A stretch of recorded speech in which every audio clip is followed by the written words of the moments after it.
My name is Peter Atencio. I'm with Manila Standard. This question is to our president of Philtra. Sir, your thoughts on the journey of Philtra and as a young organization and the coming Asia Pacific Championship. It's a long journey. It's not easy. Like in most new organizations, there are a lot of challenges to overcome. But I'm happy with a good group. So far, we continue to get where what's needed to support the team. But there's still a lot to do, a lot of work. Of course, our team will grow if we're able to have production tomorrow. So, I think that's the only big goal for our team to grow. So, we are all more room associations together in helping this happen. It's not again. We're very thankful to all our supporters because without them, we would not pull this off. Hopefully, we pray for an excellent outcome so that in the future we can do better. I understand the association is organizing monthly events or weekly events in the provinces or in the surrounding trails in Metro Manila. Yeah, so part of our activity program, we have one is for the senior team. We launched the Philippine Championship qualifiers. Basically, we partner with different event organizers, event-based organizers across the region. So at least at a minimum two per island. So from Luzon, Visayas to Mindanao.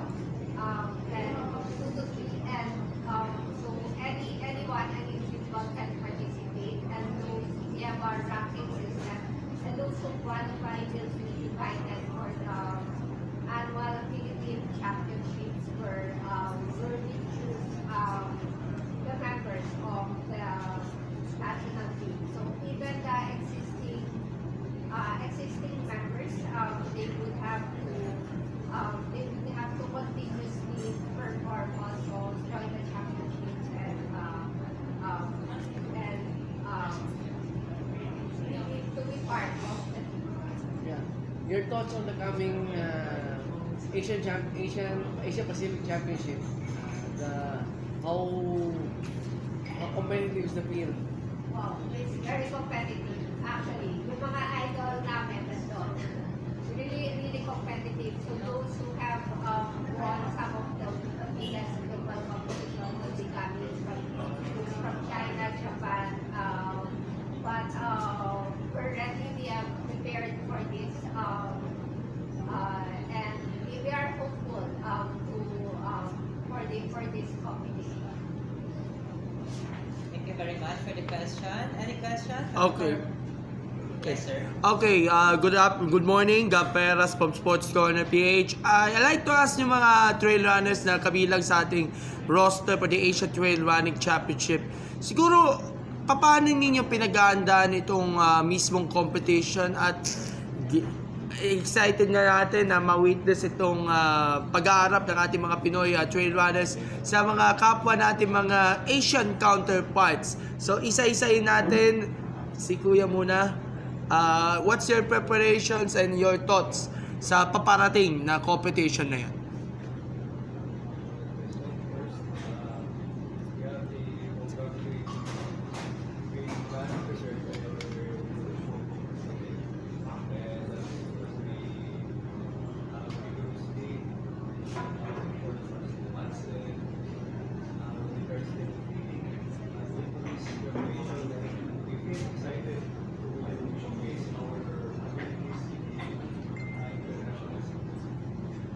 Okay, next. Uy. Madam.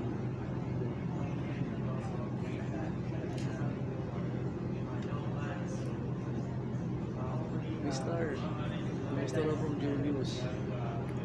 Manikan. Yes. Mr. Julius.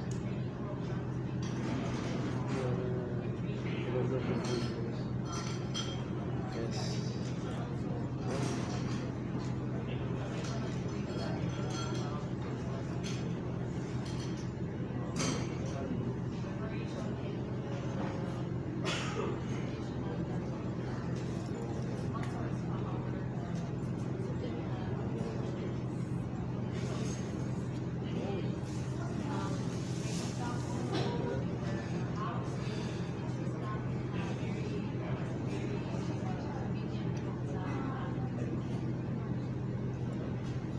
So, sa second coach training, others and follow the training program for the best competition. And sana we feel ko very excited and at the same time honored to represent the Philippines for the Pacific Run Championship. But we all know, matulad ko rin ang sinabi ni Steve kanina, the field is really competitive and kung talaga yung field, but it doesn't mean na we will not do our best because definitely we will not give up with the pressure. Sabi nga naman na, we will do our best out there and it will be a very good experience po din para sa amin to see yung level ng competition na sasalihan ko na. So, we will promise you that we will do our best. For me,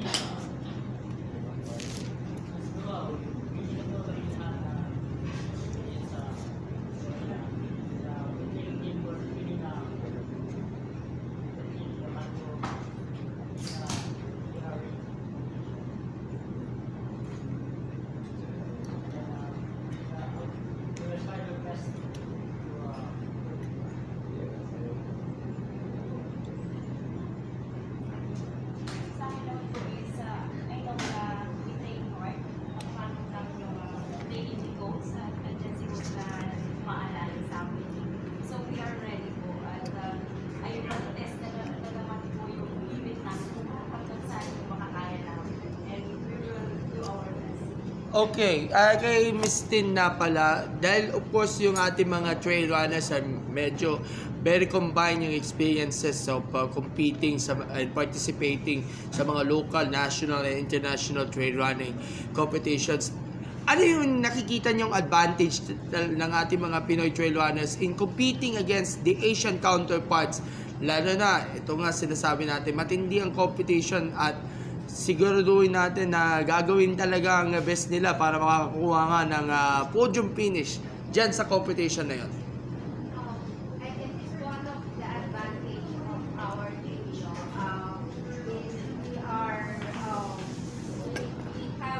we have been training together. We have a very concrete training program. So at the start of the year, as soon as napili yung national team for this year, their competitions, their training, it is calendar towards the build-up of the major competitions. So ito yung Sidra Cup, and then Asia Pacific Trail Rally Championship, and of course, we're looking ahead to the forward next year World Championship.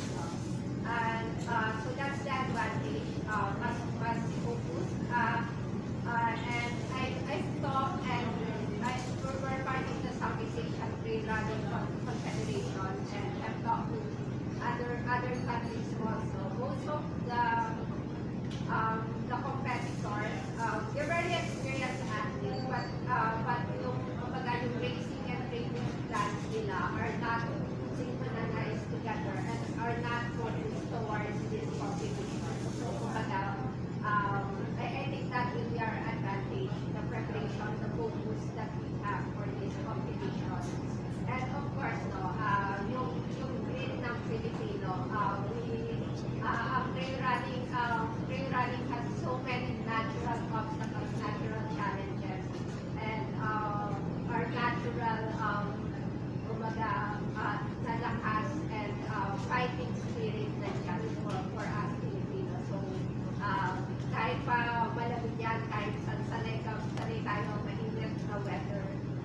can weather any or any event, any challenges that nature has to offer in the Philippines. And lastly, kay Attorney James at sama na rin si team, ano ba ang magiging expectations na rin for the whole team? Lalo na it's gonna be a great competition and a good experience na rin para pagandaan niya yung mga iba't ibang competitions, and yung tinatarget ng Piltra na at least isa sa kanila ay makakwalify nga hopefully sa 2032 Brisbane Olympics na bahagi ang trail running ng mga sports na paglalabanan dito. And makakaasa na ba yung ating suporta ng ating trail running community sa paglahok na ng ating Pinoy trail runners overseas? Kay Attorney James muna. Of course, expectations for this coming Asian Pacific Trail Running Championship. Knowing these athletes and how they trained before, we know that they will give it their best. They will leave everything on the trail. So we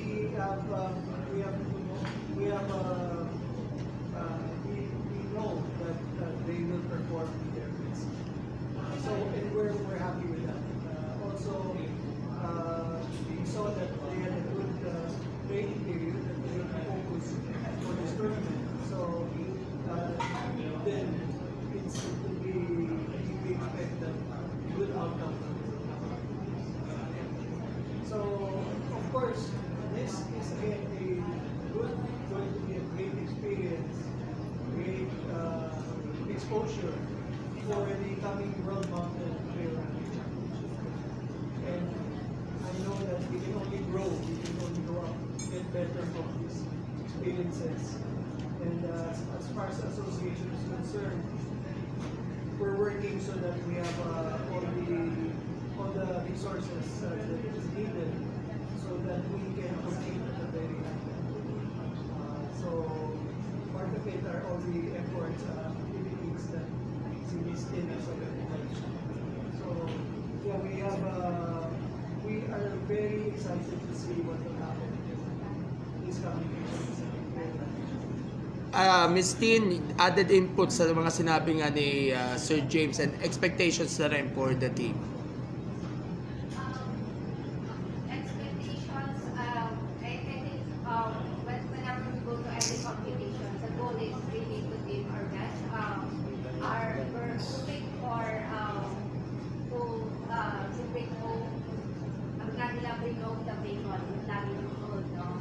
And so, I think yung training program, yung them committing to the training, focusing on this, sacrificing, tapos giving up yung time so they're having is kasi once na silang nasa training program, some of them giving up their job, taking a leave off from job. So that itself is sometimes commento kung ano yung commitment nila to this, and I think this will carry on only in the competition.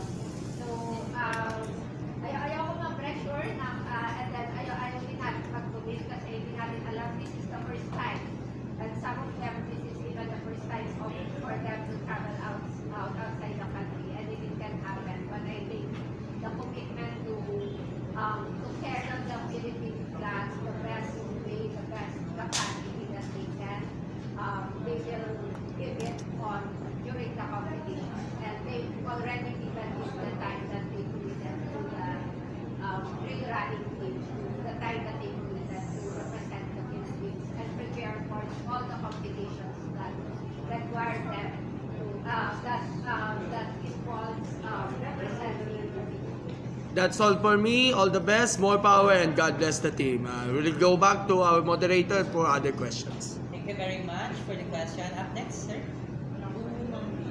Sir, as now we are looking forward to the 2032 Brisbane Olympics, but it is not yet concluded. I believe ITRA is lobbying for Thailand planning included in the 2032 Olympics. So what are the initial steps ITRA is doing in order to make this? Of course, that's something that is ongoing right now. Of course,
meron akong follow-up.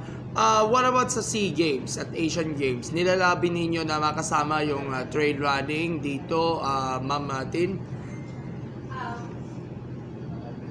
Yes, actually. So we're exerting efforts to look at individuals and possibly for that. So it's something that is within the goal. If it didn't happen, yes, it will be very helpful. And lastly, yung sa Batang Piltra, kamusta na yung grassroots development program ng ating Philippine Trail Running Association? Lalo na maraming mga potential na mga batang trail runners ang pwede makapasok sa national team. Through the help ng Batang Piltra, maaabot niya ang pangarap niya, makaabot niya sa national team. Thank you. Siguro let's be call on. Kahit ba tumayo dito, nasan si Romney Company? Running. So si Romney Company, ito, Batang Piltra to, pero pumilis yung paglaki niya. So he is, 18, dito ka Sarah. So Romney is 18 years old, 19 na pala, nag-birthday na. So 19 years old, so ito una pasali siya sa Batang Piltra, tapos nag-qualify din siya sa senior team. So when he joined the championship, instead na sa Batang Piltra mag-compete, nagpa-qualify siya as part of the senior team and nag-go, as pala-go natin, nag-silver siya next to John Reyno sa Southeast Asian Trail Running Club. So yun, so that's one of our isa sa testament to what we have produced now, and that's just the starting. 2023, 101 yung total na nag-participate sa Batang Piltra event. We launched in September 2023. Tapos for this year, may mga ongoing, dalawang event na Bukidnon, Visayas. Hopefully may isa pa sa Visayas, and then this coming December sa Cordillera Mountain Ultra will host yung Luzon leg, and then of course magkakaroon ng championship next year.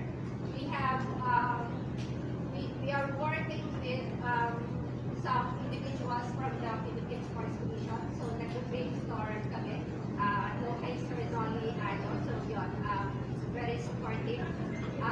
So we have a pipeline where we plan to launch a caravan in 2025. Medyo ang limitation lang natin is resources, budget, both the financial and manpower resources for us to push through with that. So kung may nakikinig and interested to partner with us, so we can launch this project full blast. So sa ngayon, of course, we have to limit it to what we can do with the resources that we have. But it's ongoing, it's going to be there, and tuloy-tuloy lang. Lastly, bigyan natin pagkakataon si Romnick na makapagsalita. Romnick, bilang bahagi nga ng ating Batang Piltra Grassroots Program at isa ka sa mga unang beneficiaries na nakapaglaro nga for the national team, ano masasabi nyo rito? Dahil of course, nagbunga nga yung lahat ng mga pagsisikap ninyo na makapaglaro nga sa Asian Championships being the member of our grassroots program na rin.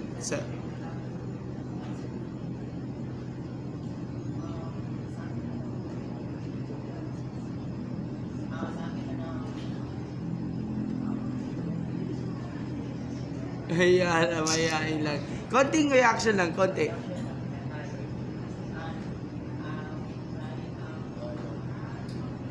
Medyo may pagkahiya lang si Ade. Okay. Si Christabel, may paliwanag doon sa, of course, kay Romnick. Yung progress ni Romnick being, sabihin natin, being the member nga ng grassroots program ng Piltra na nakaabot na for the Asian Championships team.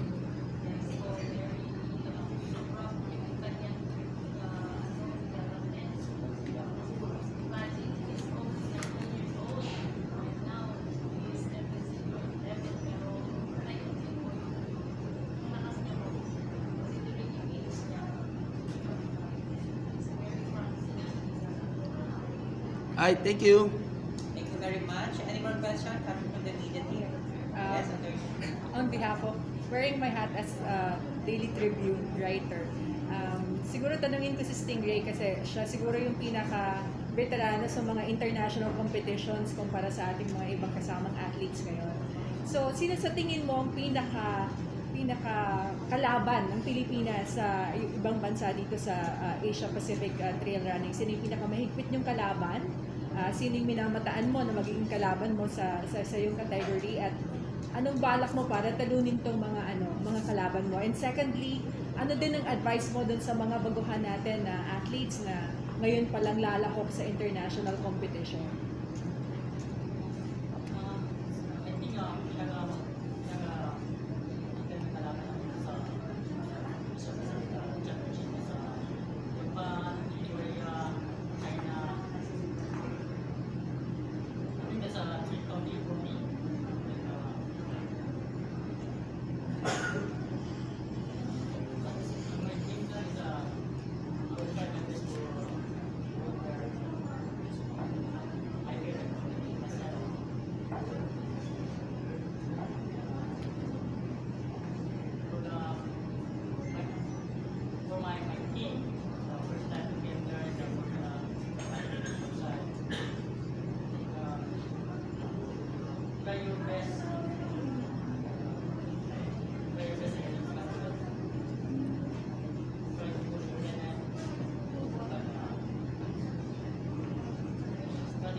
Thank you, Stingray.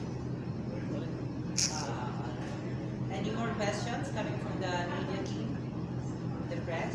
Last na, Stingray, lalo na alam natin, ikaw talaga yung pinaka masasabi nating malaking bulto ng experience nyo sa trail running, lalo na every time na nagpo-post kami sa Sports Corner PH ng mga achievements, nakaka-proud talaga ang ating mga Pinoy na susuporta, and expected na rin dahil of course malaki ang Filipino OFW community dyan sa Korea. Makakaasa pa ba, of course, ng tuloy-tuloy ng suporta, of course, ng ating mga kapwa trail runners, and of course, mga OFWs dyan sa Korea sa pagkakapunta ninyo para dito sa Asian Championship? Ano ba yung magiging sentimento nyo sa suporta?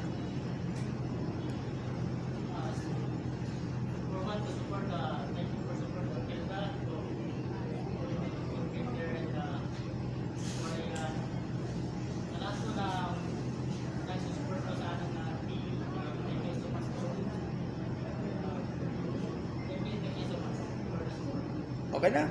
Thank you. Any more questions? Coach, si Coach Last Cristobal, last lang. Paano kayo, nag-training kayo sa Baguio 2 months, di ba? Paano,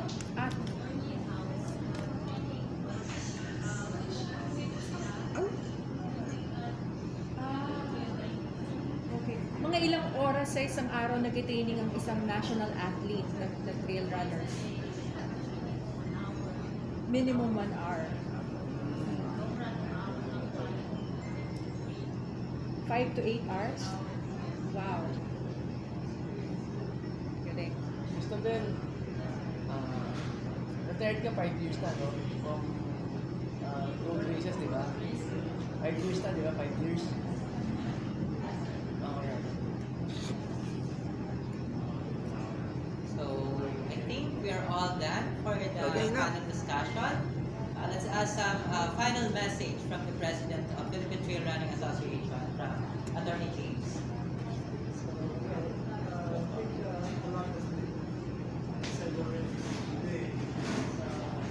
Final message, of course, wish our national team, our athletes, all the best in the upcoming Asian Pacific Trail Running Championship. We know that you will do your best, and that's all that we ask for. You can rest assured that this is just a step, a journey that we will do together so that we can reach higher levels of competition. We can compete at a higher level. So, siguro, I have to also say at this point, thank you very much for all the time we sacrifice to be here at this point, ready for competition. So again, all the best to the national team. Thank you to all the supporters for making this happen. We wish you Godspeed.